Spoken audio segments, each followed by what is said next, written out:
खामोश वाकयात में नए आने वाले दोस्तों से गुजारिश है कि चैनल को ज़रूर सब्सक्राइब कर दें और बेल आइकन पर ज़रूर क्लिक करें ताकि हर नई आने वाली वीडियो का नोटिफिकेशन आपको बर वक्त मिल सके।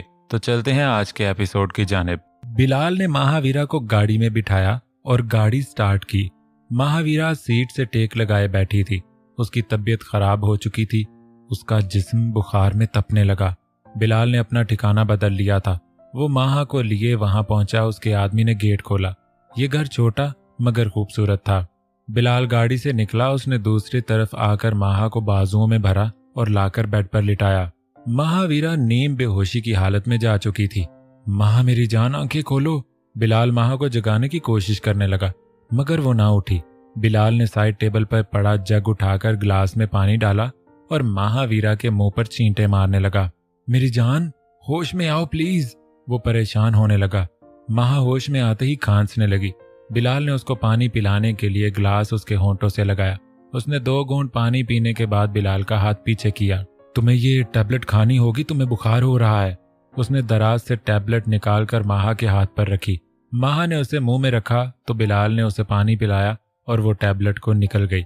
बिलाल ग्लास टेबल पर रखकर उसके साथ लेटा और कंफर्टर दोनों के ऊपर ओढ़ लिया।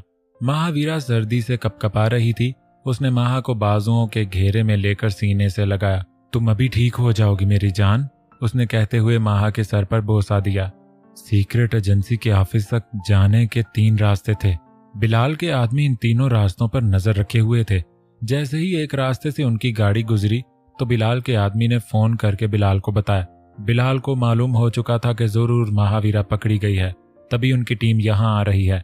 वो जल्दी से भागा और महावीरा तक पहुंचा।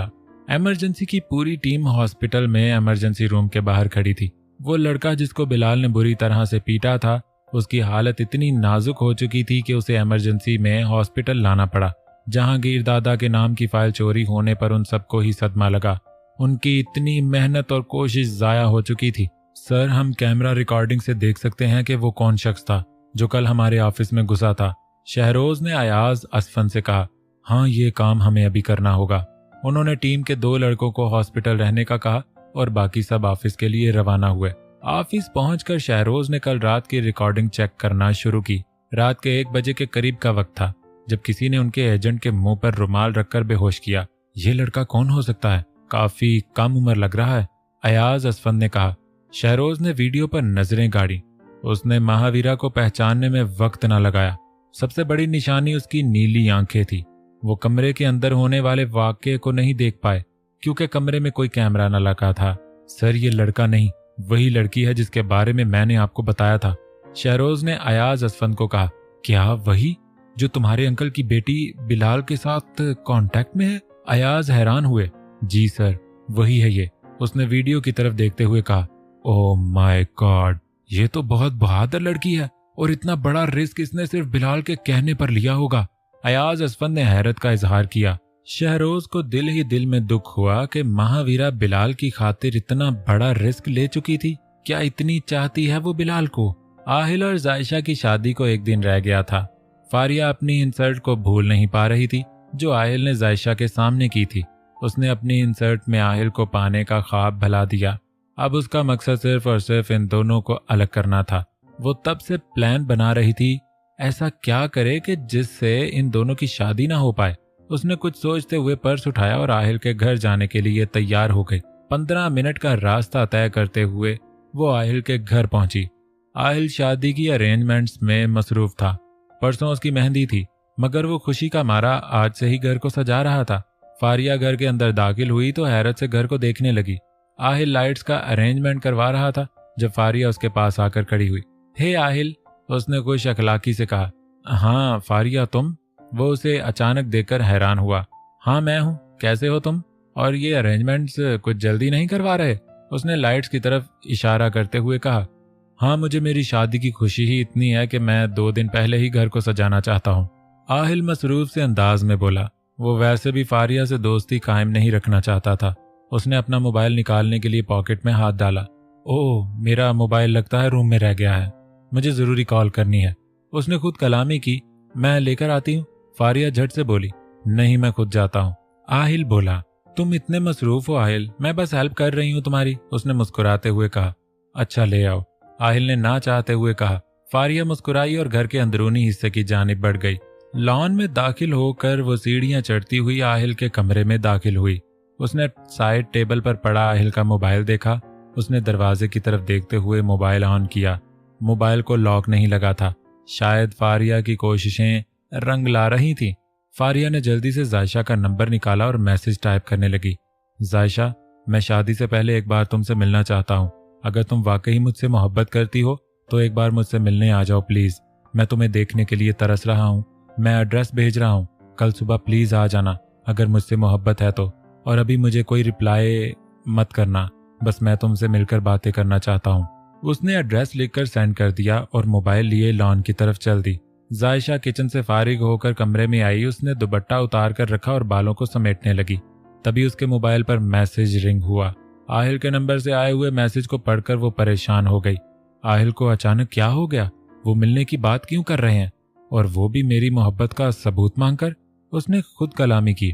होटल का नाम और कमरा नंबर पढ़कर उसकी परेशानी में इजाफा हुआ, क्योंकि आहिल ने कभी उससे पहले इस तरह अकेले कमरे में मिलने को नहीं कहा था। आहिल, अगर आप मेरी मोहब्बत को आजमा रहे हैं तो मैं जरूर आऊंगी। उसने मोबाइल तकिए तले रखा और कमरे से बाहर निकल गई। कांच की बड़ी खिड़की से सूरज की आती शुआओं ने बिलाल और माहा की नींद में खलल पैदा किया। महावीरा ने अपनी नीली आंखें आहिस्ता से खोली। सूरज की रोशनी में उसकी आंखें चमकने लगीं। उसने बिलाल की तरफ देखा तो उसे मालूम हुआ कि वो बिलाल के सीने पर सर रखे सो रही थी। महावीरा के जहन में रात वाला मंजर घूमने लगा। खौफ की एक लहर उसके जिस्म में दौड़ उठी। बिलाल भी नींद से बेदार हो चुका था। उसने महावीरा की तरफ देखा। तबीयत कैसी है अब? उसने माहा की पेशानी पर हाथ रखकर उसका बुखार चेक किया। मैं ठीक हूँ बिलाल। माहा का बुखार उतर चुका था। तो मेरी जान इतनी डरी हुई क्यों लग रही हो? बिलाल उठकर बैठा। महावीरा खामोश रही। रात वाले वाक़े से वो अभी तक सहमी हुई थी। माहा, बिलाल ने उसका चेहरा हाथों के प्याले में लिया। बिलाल, मैंने कल रात। वो रुकी। माहा, एक बुरा ख्वाब समझकर भूल जाओ। मैं आइंदा कभी भी तुम्हें किसी मुश्किल में नहीं डालूंगा, मेरा वादा है। उसने माहा की पेशानी पर लब रखे। बिलाल, कल रात मैंने वहां एक लाश देखी थी। वो डरते हुए बोली। लाश? मगर किसकी? बिलाल ने पूछा। पता नहीं, मुझे लगता है वो तुम्हारे आदमी की लाश थी। उसको बहुत बेरहमी से मारा गया था। सारा कमरा खून से भरा हुआ था। बताते हुए उसकी आंखों से आंसू बहने लगे कि कैसे कल रात वो अकेली एक लाश के साथ कमरे में मौजूद थी। वकास की लाश? बिलाल हैरान हुआ। अच्छा, तुम परेशान नहीं हो, अब मैं हूं तुम्हारे साथ। उसने माहा को सीने से लगाया। महावीरा अभी तक रो रही थी। मेरी जान, अब रोना बंद करो, मुझे तकलीफ होती है। बिलाल, माहा को कुछ याद आया। जी मेरी जान, वो प्यार से बोला। महावीरा उसके दूर हुई और अपने आसपास देखने लगी। क्या ढूंढ रही हो माहा? बिलाल ने पूछा। वो तुमने जो फाइल कही थी मैं वो ले आई हूं। मेरा बैग कहाँ है? तुम्हारा बैग गाड़ी में है। रात मैंने तुम्हें उठाते वक्त उतार के रखा था। बिलाल ने उसे बताया। तुम फाइल संभाल लेना। माहा परेशान सा चेहरा लिए बोल रही थी। संभाल लूंगा, लेकिन इससे पहले मैं अपनी बीवी को संभालूंगा। उसने फिर से माहा को सीने से लगाया। कल पूरी रात महावीरा घर नहीं थी। क्या वो घर से भाग गई थी? कैसे उनकी बेटी को इतना बड़ा धोखा दे सकती थी? सुल्तान साहब का सोच सोच कर मरने को जी चाह रहा था। उन्होंने महावीरा को हर तरह की आज़ादी दी थी, क्योंकि उन्हें पूरा यकीन था अपनी बेटी पर। मगर वो उनका यही यकीन और भरोसा किसी कांच की तरह चकनाचूर करके जा चुकी थी। उन्होंने अभी तक माहा को एक भी कॉल नहीं की थी। करते भी कैसे? उसे अपने बाप का बिल्कुल भी ख्याल नहीं आया कि उसके भागने के बाद उनकी इज्जत की कितनी धज्जियां उड़ेंगी, माशरे में सर उठाने के काबिल नहीं रहेंगे। सुल्तान साहब परेशान से सोफे पर बैठे थे। वो आज ऑफिस भी नहीं गए थे। उनका मोबाइल रिंग हुआ। वो ख्यालों में गुम बैठे रहे। कॉल बंद हो चुकी थी। जब दूसरी बार रिंग टोन बजी तो सुल्तान साहब को होश आया। उन्होंने सोफे पर रखा हुआ मोबाइल उठाया। शहरोज का नंबर देखकर उन्होंने दुखी दिल के साथ कॉल रिसीव की, क्योंकि शहरोज महावीरा और बिलाल के बारे में जानता था। अंकल, मुझे आपको बहुत जरूरी बात बतानी है। महावीरा कल रात बिलाल के कहने पर हमारे ऑफिस से एक फाइल चुरा कर गई है। वो फाइल हमारे लिए बहुत जरूरी थी। उसमें बिलाल खान के पास जहांगीर दादा के खिलाफ वो सबूत थे जो मैंने 1 साल लगाकर इकट्ठे किए। शहरोज के लफ्ज थे या पत्थर जो सुल्तान साहब के दिल पर बरस रहे थे। अंकल, आप मुझे सुन रहे हैं? मेरी कोई बेटी नहीं, उन्होंने कहते हुए कॉल डिस्कनेक्ट की। अम्मी, मेरी दोस्त है ना सानिया, मुझे उसे शादी पे इनवाइट करना है, और सादिया को भी। जायशा ने रुखसाना से कहा जो चारपाई पर बैठी सब्जी काट रही थी। हाँ, कर लो इनवाइट जिस जिसको करना है, रुखसाना ने जवाब दिया। तो मैं चली जाऊं, 1 घंटे तक आ जाऊंगी, जायशा हिचकिचाती हुई बोली।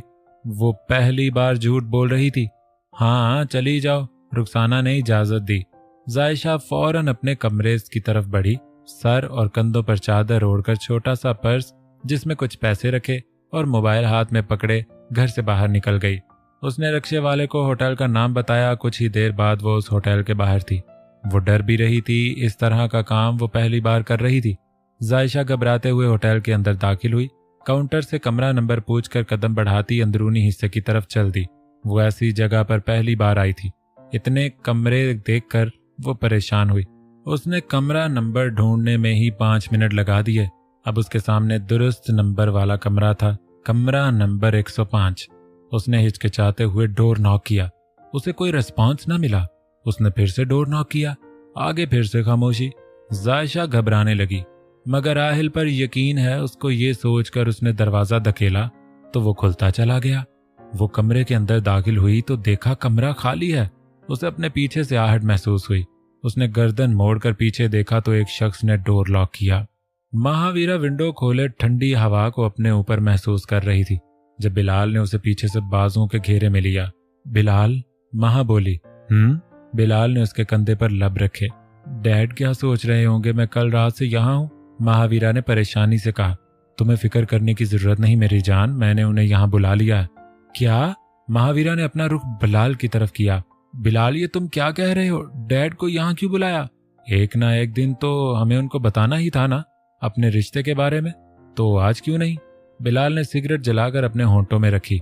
महावीरा हैरत से बिलाल को देख रही थी जब उसे अपने डैड की आवाज सुनाई दी। छोड़ो मुझे, कौन लोग हो तुम? क्यों उठा कर लाए हो? डैड? उसके मुंह से बेसाख्ता निकला। वो कमरे से भागती हुई घर के लाउंज में आई। बिलाल के 2 आदमी सुल्तान साहब के मुंह पर काला कपड़ा डाले उनके हाथ बांधकर उन्हें सख्ती से पकड़े हुए थे। डैड! वो सुल्तान साहब की तरफ भागी। उसने सुल्तान साहब के चेहरे से कपड़ा हटाया। सुल्तान साहब ने महावीरा की तरफ देखकर नजरों का रुख बदल लिया। बिलाल, ये क्या हरकत है? वो चिल्लाई। बिलाल ने अपने मुंह से धुआं निकालता हुआ लॉन्ज में आकर खड़ा हुआ। बिलाल! वो फिर से चिल्लाई। कौन सी हरकत? बिलाल ने लापरवाही से कहा। महावीरा को अपनी आंखों पर यकीन नहीं आ रहा था। बिलाल कैसे अनजान बन रहा था? हाथ खोलो मेरे डैड के, उसने बिलाल के आदमी को चिल्लाकर कहा। वो अपनी जगह पर जमकर खड़ा रहा। बिलाल, इनको कहा हाथ खोले मेरे डैड के। बिलाल सिगरेट के लंबे लंबे कश लेता अपने काम में मसरूफ रहा। महावीरा को कुछ गलत होने का एहसास हुआ। उसने बिलाल की तरफ कदम बढ़ाए। बिलाल, तुम मेरी बात का जवाब क्यों नहीं दे रहे? वो परेशान हुई। बिलाल उसकी तरफ देखकर कातिलाना अंदाज में मुस्कुराया। उसने चुटकी बजाई तो उसका एक आदमी हाथ में कुछ पेपर लिए बिलाल के पास आया। बिलाल ने वो पेपर पकड़े और महावीरा को थमा दिए। ये लो माय वाइफ, तुम्हारे लिए एक खास तोहफा है। महावीरा उसके रवैये से हक्की बक्की रह गई। क्या है ये? उसने हैरत से पूछा। खुद देख लो, वो लापरवाही से बोला। उसने वो पेपर पकड़े और खोलकर पढ़ना शुरू किया। उसके पैरों तले से जमीन निकल गई जब उसने डाइवोर्स पेपर पर बिलाल के साइन देखे। बिलाल, ये क्या है? महावीरा को अपनी आंखों पर यकीन नहीं आ रहा था। यूनिवर्सिटी में पढ़ती हो, इतना नहीं पता क्या? चलो मैं ही बता देता हूँ। यह है डाइवोर्स पेपर, जिसे उर्दू में कहते हैं तलाकनामा। उसने कहकर महावीरा के मुंह पर अपने मुंह से धुआं निकालकर फेंका। महावीरा की आंखों के आगे अंधेरा छाया। उसका सर चकराने लगा और वो जमीन पर गिर गई। उसके हाथ में तलाकनामा था। वो यकीन नहीं कर पा रही थी। बिलाल, मगर क्यों? मैंने क्या किया जो तुम मुझे इतनी बड़ी सजा दे रहे हो? बिलाल नीचे की जानिब झुका। तुमने कुछ नहीं किया मेरी जान, तुम्हें तो सजा मिली है किसी और के गुनाह की सजा। महावीरा आंखें फाड़े उसकी तरफ देखे जा रही थी। सजा? वो बिलाल की तरफ देखती हुई बोली। हाँ, सजा। बिलाल चिल्लाया। जाओ और पूछो अपने भाई से, उसने ऐसा क्या किया था मेरी मासूम बहन के साथ जिस वजह से उसने खुदकुशी कर ली? बिलाल बोला तो महावीरा और सुल्तान साहब दोनों के ही कदमों तले से जमीन निकली। महावीरा के जहन में आज से 6 महीने पहले वाली बातें घूमने लगी, जब उसके भाई आहल को एक गरीब लड़की से मोहब्बत हो गई थी और शादी वाले दिन वो सब कुछ छोड़ छाड़ कर यूके चला गया था। जायशा? महावीरा के मुंह से निकला। हाँ, जायशा, मेरी मासूम बहन, जिससे तुम्हारे भाई ने जीने की वजह छीन ली, उसे मजबूर कर दिया कि वो खुदकुशी करके अपनी जान ले ले। जब मुझे पता चला तो मेरे दिल में बदले की आग भड़कने लगी। मैंने तुम्हारे भाई के बारे में सब पता करवाया।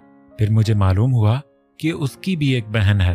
तब मैंने सोचा कि क्यों ना उसकी बहन का इस्तेमाल करके मैं उसे भी इसी तकलीफ में तड़पाऊं जिस तकलीफ में मैं तड़प रहा हूं। कुछ दिन तक मैंने तुम्हारा पीछा भी किया। मैं ये सोच ही रहा था कि कैसे तुम्हारी जिंदगी में दाखिल होकर तुम्हारा दिल जीतूं, इतना कि तुम मेरे लिए पागल हो जाओ। फिर तुमने मेरा मसला ही हल कर दिया। तुमने मेरे आदमी को पीटा, उसने आकर मुझे बताया। उसने तुम्हारा जो हुलिया बताया, मुझे तब ही शक हो गया था कि वो तुम ही हो, महावीरा खानजादी। इसीलिए मैंने तुम्हें अगवा करवाया और फिर निकाह की शर्त रखी।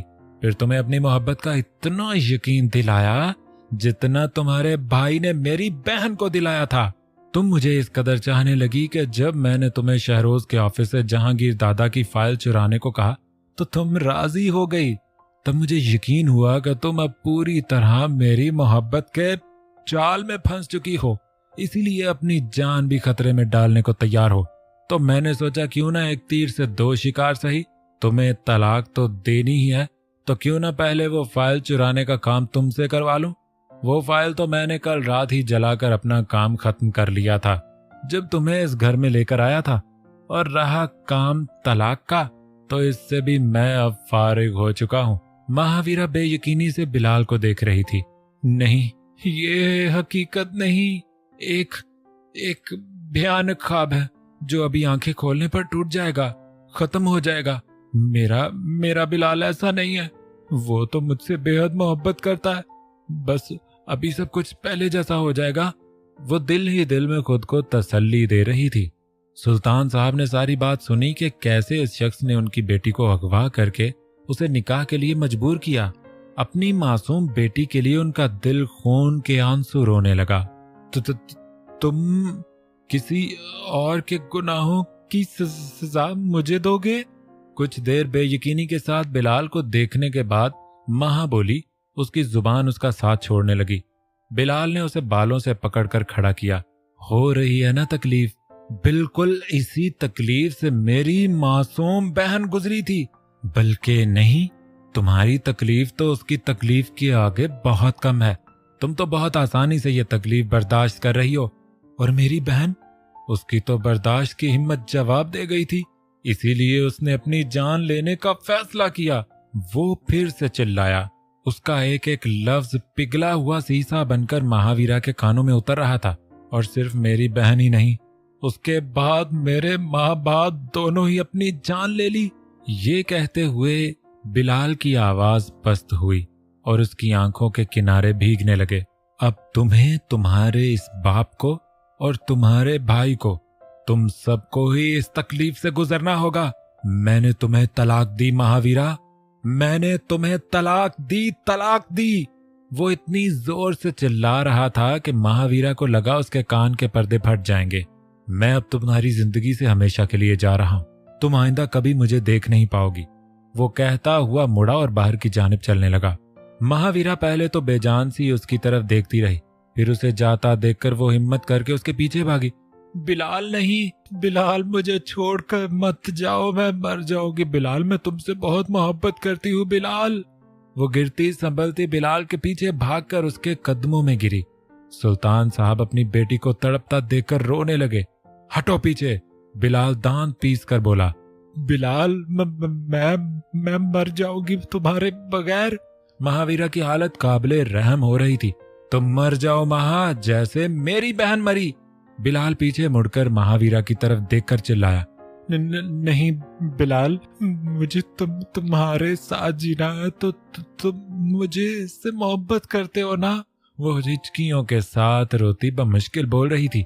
मैं तुम्हें बता चुका हूं वो मोहब्बत नहीं बदला था, आई समझ तुम्हें?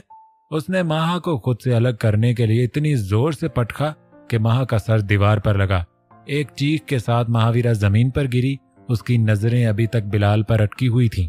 वो बेपनाह मोहब्बत करने वाला शौहर जो रग रग में समा चुका था, उसकी धड़कन उसकी जान बन चुका था, आज उसे छोड़कर हमेशा हमेशा के लिए उसकी जिंदगी से जा रहा था। बिलाल ने उसके चीखने पर भी एक बार पीछे मुड़कर न देखा और गाड़ी में बैठकर गेट से निकल गया। महावीरा की नजरों ने आखिर तक उसको देखा। बिलाल!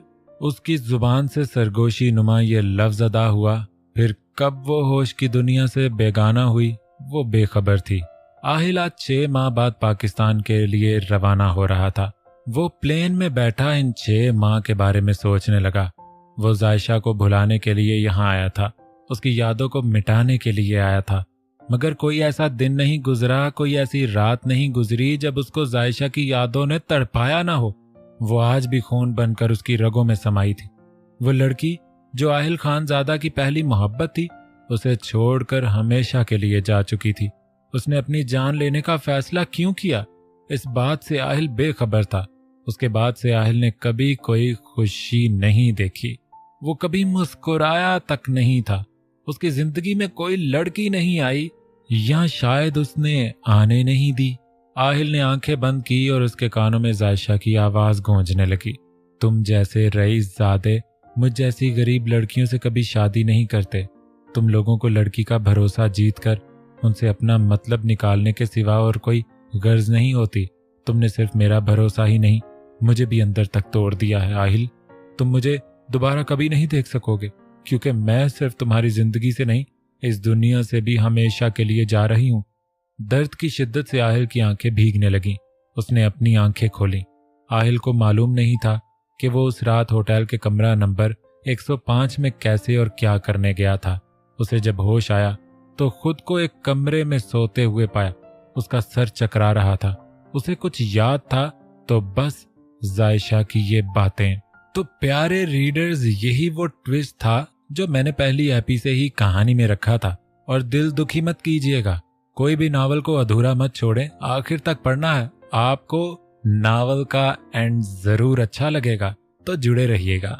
नेक्स्ट एपिसोड के साथ मिलते हैं। अपना बहुत सारा ख्याल रखें। अल्लाह हाफिज।